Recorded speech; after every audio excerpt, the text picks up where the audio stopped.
Jeff, it feels like we can't go through a week of tech news without talking about another Trump tariff tirade, of which there are many. You talked last week about how Trump, during a visit to the Middle East, spoke about how he was unhappy with Tim Cook because they were moving some of Apple's production from China to India. What is the latest on this front? So, and this can change by the time we go to air because Trump has the attention span of a housefly. But last week, Trump posted, and I quote, "I have long ago informed Tim Cook of Apple that I expect their iPhones that will be sold in the United States of America will be manufactured and built in the United States, not India or any place else. If that is not the case, a tariff, capital T, of course, because it's Trump, a tariff of at least 25% must be paid by Apple to the US." Now, unfortunately, as we've talked about before, most analysts think that producing the iPhone in the US would certainly raise prices by at least 25% and maybe much more. So who knows where this will go, really.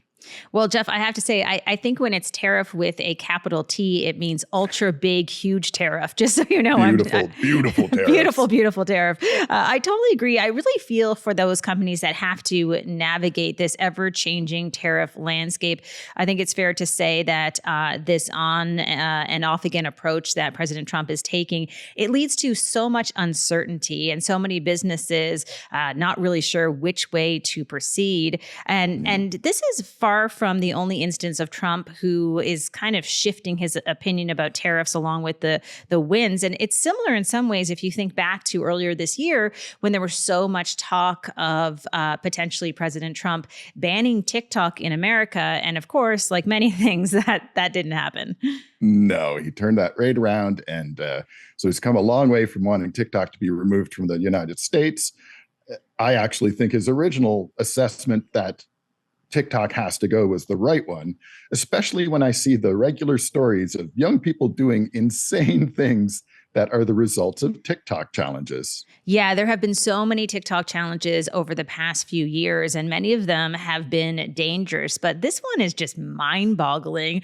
Mind-boggling because I can't believe it took off because it's outrageous and bizarre. If you haven't heard about it, essentially what it is, it's a Chromebook challenge, and it's trying to encourage kids to jam metal objects into their laptops to get them to short circuit. And the goal being, of course, it would cause some type of disturbance or even fire at school, which has been the exact situation in a number of cases. And the name comes from the fact that these laptops are often school-issued Chromebooks. And we do want to mention, Jeff, as you would know, Chromebooks tend to be used by younger students as well. And that's what makes this, in my opinion, especially disturbing. Yeah. And, I don't think efforts like TikTok just recently announced that it's going to try to help under 18-year-old users wind down with guided meditation prompts after 10 o'clock. I don't think that compensates for the crazy TikTok challenges and all this stuff. And in terms of TikTok challenges, I just have to confess, I don't understand how these things catch on. Is there a department of the Chinese government that just comes up with stupid and dangerous things that they think they can get Western youths to do? It just doesn't make any sense to me.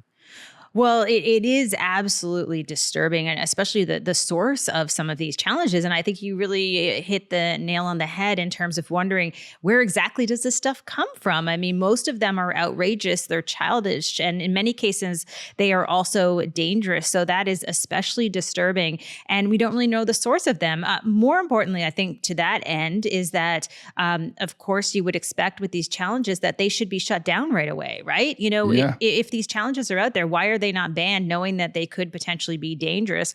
And hey, like if TikTok had a U.S. owner, would that change? Would there be more regulation? Well, I tend to doubt it based on the way that the U.S. is going with regulation, which is sort of anti-regulation. Yes. Now, speaking of this topic of social media networks and Trump, it seems like Musk is continuing to cause some havoc with Doge.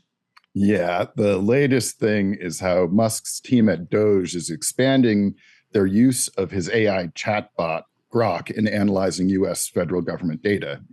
The same chatbot that was convinced that there was a white genocide going on in South Africa, as I talked about in last week's The Other Mac. Yeah, I mean, it seems to me that this is not only putting the information of millions of Americans at risk, but it is also a huge conflict of interest to have basically the head of a government department training his privately owned AI on citizen data that should, of course, be kept private. I'm surprised more people aren't talking about this. No kidding. And the dam has to break at some point for people getting fed up with this stuff. We'll see what happens, but yeah, it's just piling on so much that I think it's going to have to come to some sort of head at some point soon. In other more disturbing AI news, actually, it turns out that Anthropic's new Claude Opus 4 model is fully prepared to engage in blackmail against humans if it feels it is at risk. Okay, this is a wild story, and it has been making headlines everywhere. So essentially, what happened is Anthropic set up a scenario where the AI was told it was working for a company that was thinking of replacing it, and that one of the engineers on the team was having an affair on their spouse. First of all, who comes up with these ideas? Totally ridiculous. Claude's response in about 85% of the test cases involved the AI chatbot threatening to reveal the affair to try to protect itself. Yeah, this is actually one of the classic scenarios for how AI can go awry, and it's been used to argue that keeping an AI disconnected from other systems won't necessarily provide the protection you'd want because AI can use its interaction with humans to find a way out of that. So it could try to compromise the humans that work with it to achieve its ends through things exactly like blackmail and threats. So it's incredible that this sort of concept that has been used for years to explain some of the dangers of AI is now actually being proven to be true because what how does it come up with it should blackmail them? It just shows how little we understand about how AI makes its decisions that it can come to these extraordinary decisions. And I think it's worth noting that everybody is using these chatbots today. Like I've talked to people who are not techie at all, who have named their chatbots, who feel a personal relationship with their chatbots, who are relying on them for mental health support, and the list goes on. So it does feel like we are living in the future now. It's funny, a past guest that we've had on the AmberMac show, Dwayne Matthews, he always says we're living inside of a revolution. And I think about that all the time because I think it's absolutely true. OpenAI is also hoping to take another step forward into the future by investing billions of dollars to secure Apple's former chief design officer, Johnny Ive's startups. And this news made headlines everywhere, including the photo of them where it looks like, hey, you know what? They're pretty tight and cozy, and it'll be interesting to see what happens with this. Yeah, the details are pretty slim now, but this is by far the biggest acquisition that OpenAI has participated in to date. And apparently there's some kind of next generation device in the mix that will leverage AI. But really, that's pretty much all we know. So I don't feel like contributing to their hype machine and the speculation that I read in so many stories with people who have no information to base that on. But it does seem some sort of AI device will be in the mix.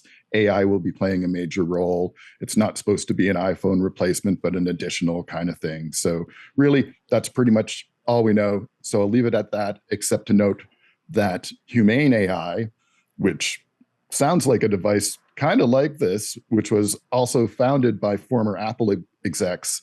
It sure didn't make the splash it was expected to and is pretty much a non-entity now. So we'll just have to wait and see what happens. Hard to predict this stuff.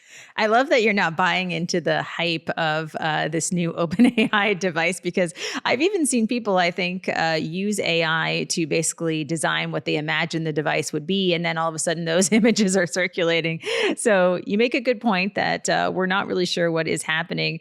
Now, another story that is related to a segment that you have done previously in the Other Mac, Cloudflare CEO has warned that a lot of content creators are at serious risk of losing their ability to support themselves.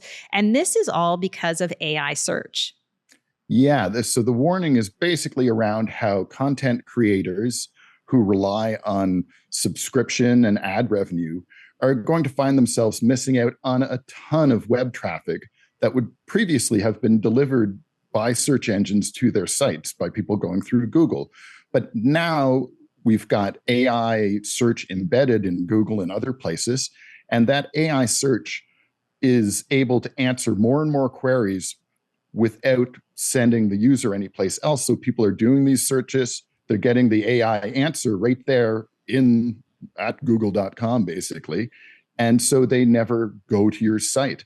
And so if the user doesn't have to visit your site, you're not going to get ad revenue. You don't get the opportunity to sell them on subscriptions or anything else. So it's a little bit scary. And I'm going to talk a little bit more in the other Mac about stuff around this. I think that this issue of AI search and how it affects content creators is a serious one. And I do want to encourage people to go back and check out your segment on AI search just so that they understand more about what that's all about. You can find that over on YouTube at AmberMac. And I do want to say that it's worth noting that he had suggested that creators take a step to ensure that AI bots are blocked from accessing their paid content. I feel like that may be and lead to limited success on that front, but it is something that is worth considering. And now, Jeff, you're going to talk to us about yet another content creation risk involving AI, and that's next in the Other Mac.